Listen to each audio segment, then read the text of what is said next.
Ladies and gentlemen, the Nerd Kingdom proudly presents Fandoms Log.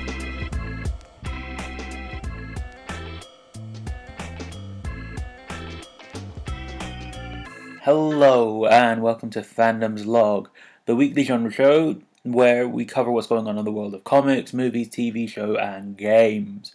I'm your host Ewen Patterson and I'm the only person that will be joining you this week because both Sam and Dan are away. Dan is still down the hole and Glover is busy in the sound dimension. So, let's just jump into a splash page, and Trench Run will be the just one show this week. So, a piece of news that caught everybody off guard this week was Joss Weadon of Firefly, Buffy, and the first two Avengers movie fame is busy working on a Batgirl solo movie for DC. This movie is apparently going to be pulling on from the character's recent run during the New 52. I've got to say, this is an interesting development. I wasn't expecting this. If there's one thing that Joss Weadon does very well is interesting female characters that help drive this narrative along. He has a very unique visual flair, so hopefully this will be something that helps soft reboot the DC Cinematic Universe as we know it.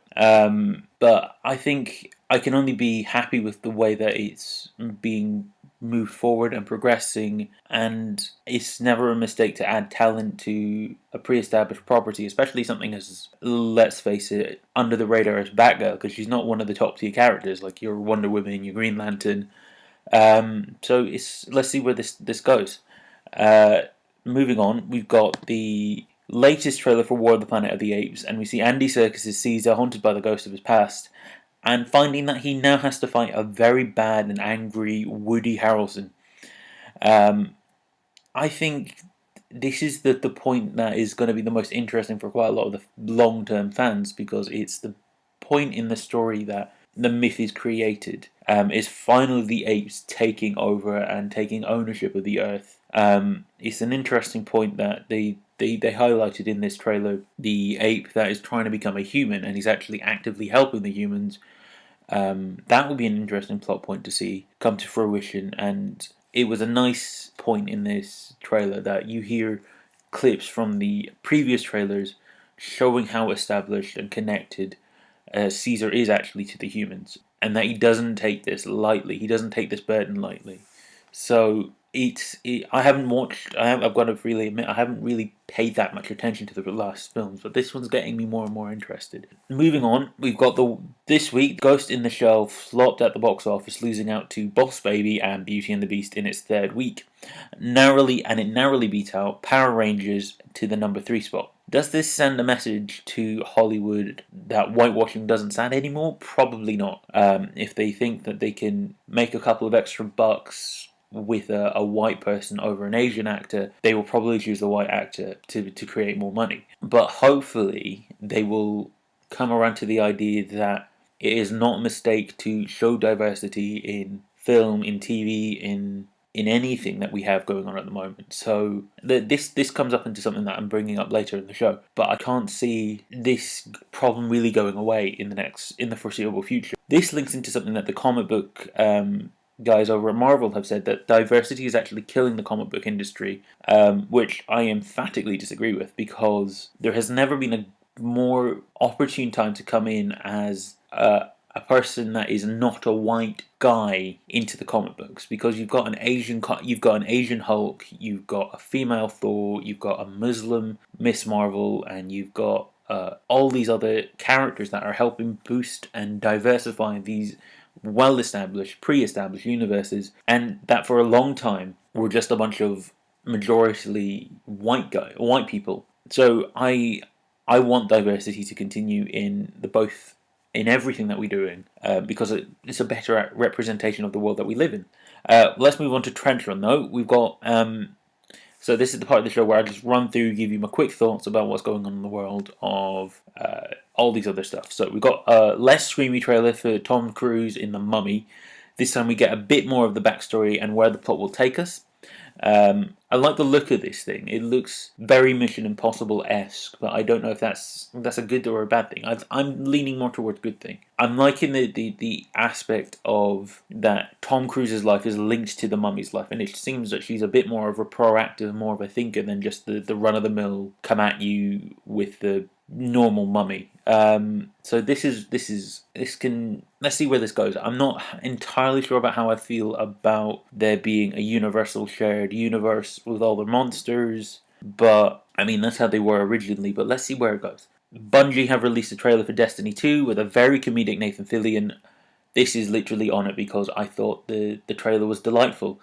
On the one hand, you've got this very stoic character. I have to admit, I have no idea what's going on with Destiny.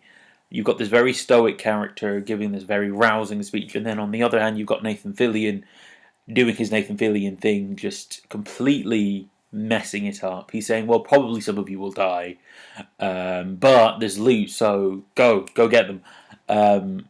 So I can't complain. It might get me into the game. I will have to wait and see.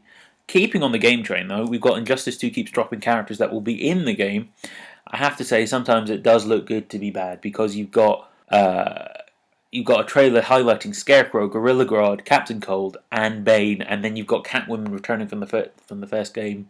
Reverse Flash is an optional skin for the Flash, and he's his own separate character with his own voice actor, his own special move, I think, which is something they did similar to in the first game. They had John Stewart Green Lantern and Hal Jordan Green Lantern, even though Hal Jordan was the main character for the story.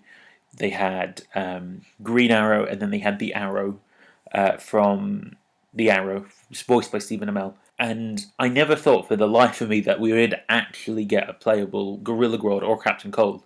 Looking at Captain Cold, he looks to be one of the more interesting characters that you can play as. And I like that each character has their own moveset, the way that they move is very individualized. So this is another game that I'm looking forward to getting. In Doctor Who news, we got a new trailer for this season that shows Peter Capaldi beginning to regenerate, and we learned that his new companion, Bill, will be the first openly gay character. But all I can say to everybody at home is, have you seen Captain Jack? Yes, he's omnisexual, but he was in one of the most high-profile gay character story arcs. So I don't see this as a big issue. The thing that I'm taking more of an issue with, interest in, is the fact that we're getting John Simm back this season. He's going to be in the same episode as Missy. So I don't know whether that means he's going to be interacting with Missy or will he be regenerating into Missy. I personally hope that he's regenerating into Missy because then it becomes this very Stephen Moffat-esque. They met at another point in time. It's a lot of what he did with River Song. So, I mean, for the sake of diversity, I hope he doesn't go. One part of me goes, I hope he doesn't do that, and then the other part goes, well, it would be nice. It would be an interesting story point. But I think from what I've read, it's actually John Simm's Master and Missy actually bouncing off and interacting with each other, which will open up some comedic possibilities, I think. Moving on, we got some stuff coming out of the CW. Legends of Tomorrow had the finale the other night, and this will be a full spoiler part of the episode. It was utterly bonkers. In the course of this episode, you have members of the team dying, but don't worry, it doesn't actually. None of the characters actually die. These are versions of the characters from the future that then get killed as the episode goes along, and some of them in very graphic and gruesome ways. Like, for example, Ray Palmer's The Atom just has his heart ripped out. Very Indiana Jones and the Temple of Doom kind of moment. You get Mick, Rory, one of the other main characters, getting impaled by an icicle. You've got Jax, one half of the Firestorm character, gets hit in the chest with an arrow. You've got one version of Arthur Darvill's Rip Hunter getting his neck broken. It's all very, very graphic and it all seems very, very dire, but they managed to resolve it very nicely. I think this season has been vastly more superior to the previous season of Legends. I think the fact that they've gotten rid of the Hawkman and Hawkwoman dynamic, I think that's a lot better. I felt that was just kind of draining and drudging the season along last season. But it's fully embraced what it is. It's very campy. It's very silly. I liked that they gave Sarah this moment with not her actual sister, but the Spear of Destiny embodying her sister and letting her come to terms with the fact that her sister is dead. That was nice, and she's been able to accept that. We also got a very nice, good moment with, well, not good, but it was utterly insane moment with the Reverse Flash. The Reverse Flash brings in all his past selves to come and help take down the Legends, and it is one of the most bonkers moments on television, I think, and I think it perfectly exemplifies what the show is about. It's a bit mad and nutty. And he gets taken out by the Black Flash, Hunter Zolomon, in a way that's very reminiscent to how he died in Flash Season 1. On the whole, I think it's a very good season. They end on an amazing cliffhanger. They've inadvertently broke time. So you've got like dinosaurs coexisting with modern Los Angeles, but in Los Angeles there's like these massive futuristic towers. All of time is coexisting at the same time. So I think that's probably what they're going to be trying to sort out in the first couple of episodes before we get onto the main crux of the story. And then also coming out of CW, we're getting our first images of Black Lightning. I gotta say, I'm happy about this because it's another step in the CW creating space for more obscure characters. And I like that every single character has their own niche. Arrow is very gritty, it's very realistic in quite a lot of ways. You've got the superhero-y scientific aspect of the Flash, which is very fantastical, and I like that. You've got the utter sheer bonkers craziness that you get with Legends of Tomorrow, and it allows them to be fun and crazy and do stuff that they wouldn't get away with on any of the other shows, and bring in characters that don't really fit in any of the other shows. And then you've got Supergirl, which is very girl power and is very alien in quite a lot of ways. So Black Lightning will bring a new kind of energy. He's a character that has the synopsis is that he is a former superhero coming out of retirement. So I wonder if he's going to be in the same universe as Supergirl, or is he going to be joining the Flash and Arrow in their universe? So that will be something that I'm looking forward to, and the energy that he will bring as a character that has seen a bit more.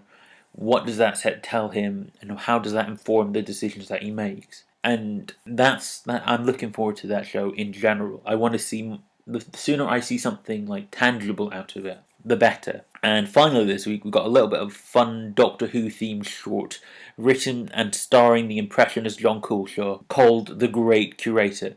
Give it a watch if you have a chance. It's John Coulshaw as the Fourth Doctor and another fit chap, doing a very good impression of the 11th Doctor, and they're doing this back and forth straight from the 50th, and then it cuts over to John Coulshaw as John Pertwee, and then this other chap that was the 11th Doctor doing the 10th Doctor, and just basically ribbing into them and having a little bit of fun with it. I'd definitely give it a watch if you get the chance. So I think that's it for this episode. So thank you for listening. If you like what we do here, give us a share and a like. Hit that subscribe button. Hopefully next week we'll have Sam and Dan back, so I won't be sitting here in an empty closet by myself. Have fun and hope to see you next week, guys.